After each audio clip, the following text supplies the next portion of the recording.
Hello friends, welcome to today's Samayal.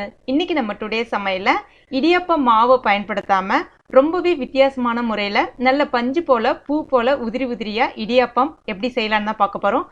அதுவும் குறிப்பா நிறைய பேர் இடியாப்பம் செய்யும்போது அந்த மாவு பிழியறதுக்கு ரொம்பவே கஷ்டப்படுவாங்க. ஆனா நம்ம இன்னைக்கு செய்ய போற இந்த மெத்தட் ரொம்பவே சுலபமா பிழிஞ்சிடலாம். இது இப்ப எப்படி செய்யறதுன்னு பார்க்க ஆரம்பிச்சிடலாம். நான் இன்னைக்கு சரியா ஒரு 1.5 கப் போல பச்சரிசி எடுத்திருக்கேன். பச்சரிசி நீங்க ரேஷன் அரிசி கூட பயன்படுத்திக்கலாம். இதை ஒரு 2 தடவை நல்லா அலசிட்டு ஒரு 5 லிருந்து 6 மணி நேரம் ஊற வச்சு வச்சுக்கோங்க. இப்போ நீங்க காலையில இடியாப்பம் செய்ய போறீங்கன்னா நீங்க நைட்டே அரிசியை ஊற வச்சு மூடி வச்சிடலாம். இப்போ ஊர்ன அரிசியை ஒரு 2 தடவை கழுவிட்டு தண்ணி வடிகட்டிட்டு எடுத்து வச்சிருக்கேன். இப்போ இதை நம்ம ஒரு மிக்சி ஜார்ல சேர்த்துடலாம். அடுத்ததா 1.5 கப் அரிசிக்கு 1/2 கப் போல தேங்காய் துருகல் சேர்த்துக்கிறேன். உங்களுக்கு இந்த இடத்துல தேங்காய் துருகல் சேர்க்க பிடிக்கலன்னா நீங்க இதை ஸ்கிப் பண்ணிக்கலாம். ஆனா சேர்த்தீங்கன்னா நல்ல ஒரு மணமாவும் நல்ல ஒரு சுவையாவும் இருக்கும். கூடவே தேவையான அளவுக்கு உப்பு, அப்புறம் தேவையான அளவுக்கு தண்ணி சேர்த்துட்டு மாவை நல்லா அரைச்சிக்கங்க. மாவு கொஞ்சம் கூட நொறுநொறுப்பு இல்லாம நைஸா அரைச்சிக்கங்க. அப்படி கொஞ்சம் நொறுநொறுப்பு இருக்கிற மாதிரி இருக்குன்னா நீங்க சன்னியை யூஸ் பண்ணி வடிகட்டிக்கங்க. அடுத்ததா ஒரு அடிகனமான பாத்திரமோ இல்லைன்னா நான்ஸ்டிக் கடாயோ ஒன்று எடுத்துக்கங்க. அதுல கொஞ்சமா நெய் தடவி வச்சிருக்கேன். இப்ப இதுல நம்ம அரைச்சி வச்சிருக்க அந்த மாவை சேர்த்துடலாம். இப்ப இதுல சரியா 1.5 கப் அரிசிக்கு 2 கப் போல தண்ணி சேர்க்கிறேன். தண்ணி ஒரு 1/2 கப் கூட குறைய இருந்தாலும் ஒன்றும் பிரச்சனை கிடையாது. மாவு நல்லா ஈஸியா அப்சர்வ் ஆகி நல்ல பஞ்சு போல வரும். இப்ப ஸ்டவ்வை ஸ்லோவா வச்சுட்டு இதை கலந்து விட்டுக்கிட்டே இருங்க. கைவிடாம கலந்து விட்டுட்டே இருங்க. ஒரு 5 நிமிஷத்துல மாவு நல்லா உங்களுக்கு பிறண்டு வர ஆரம்பிக்கும்.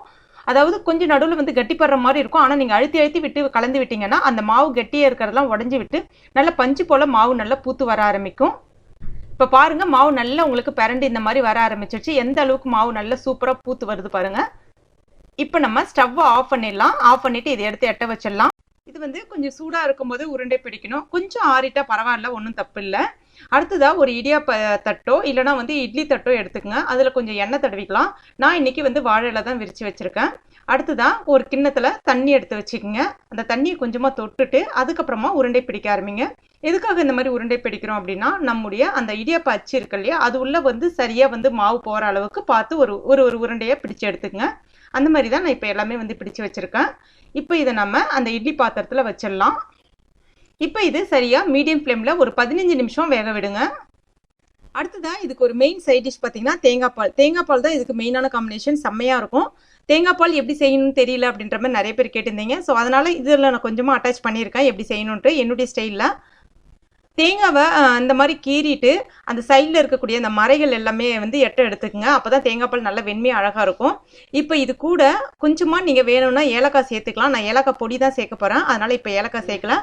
இதை தண்ணி விடாமல் ஃபஸ்ட்டு நம்ம நல்ல ஒரு பூவாக துருகி எடுத்துப்போம். இப்போ இந்த மாதிரி அடுத்ததான் கொஞ்சமாக தண்ணி சேர்த்துட்டு அரைச்சி நல்லா திக் பேஸ்ட்டாக எடுத்துக்குங்க. அடுத்ததான் இந்த மாதிரி ஒரு வடிகட்டி எடுத்துக்குங்க. இப்போ இதில் சுடு தண்ணி, அதாவது ஹாட் வாட்டர் விட்டு நம்ம பிழிஞ்சோம் அப்படின்னா நல்ல தேங்காய் பால் நிறைய கிடைக்கும். அதே சமயத்தில் குழந்தைங்களுக்கு தேங்காய் பால் கொடுக்கும்போது சளி பிடிச்சிருமோன்ற பயம் இருந்துச்சுன்னா இந்த மாதிரி கொஞ்சம் ஹாட் வாட்டரில் மிக்ஸ் பண்ணி கொடுக்கும்போது பார்த்தீங்கன்னா உங்களுக்கு சளி பிடிக்காது. நான் இன்னைக்கு பச்சை தண்ணி விட்டு தான் பிழிகிறேன். இப்போ நல்லா பிழிஞ்சு எடுத்துப்போம். இப்போ இதில் கொஞ்சமாக ஏலக்காய் பொடி சேர்த்துக்கிறேன். அடுத்ததாக தேவையான அளவுக்கு சர்க்கரை சேர்த்துக்கலாம். நான் இன்னைக்கு ஒயிட் சுகர் தான் சேர்க்குறேன். நீங்கள் நாட்டு சர்க்கரை பயன்படுத்தினாலும் பயன்படுத்திக்கலாம், அது இன்னும் ஆரோக்கியம். இப்போ இதை கலந்து விட்டுடலாம். இப்போ நம்முடைய தேங்காய் பால் ரொம்ப சூப்பராக ரெடி ஆயிடுச்சு. அடுத்ததான் இப்போ ஒரு 15 நிமிஷம் ஆயிடுச்சு. இப்போ பாருங்க இது ரெடி ஆயிடுச்சு. இப்போ இதை எப்படி நம்ம ரெடி பண்ணணும் அப்படின்றத பற்றி பார்க்கலாம். நான் இன்னைக்கு இந்த இடியாப்ப அச்சு எடுத்திருக்கேன். அடுத்ததான் இந்த ஒரே ஒரு உருண்டைகளை எடுத்து சூடாக இருக்கும் போதே எடுத்து அதில் போட்டுக்குங்க. இதை இப்போ எதில் நீங்கள் பரிமாற போகிறீங்களோ அதில் நேரடியாகவே பிழிய ஆரம்பிச்சிடலாம். நான் இன்னைக்கு வாழை இலையில பரிமாற போகிறேன், அதனால வாழை இலையில பிழிய ஆரம்பிக்கிறேன்.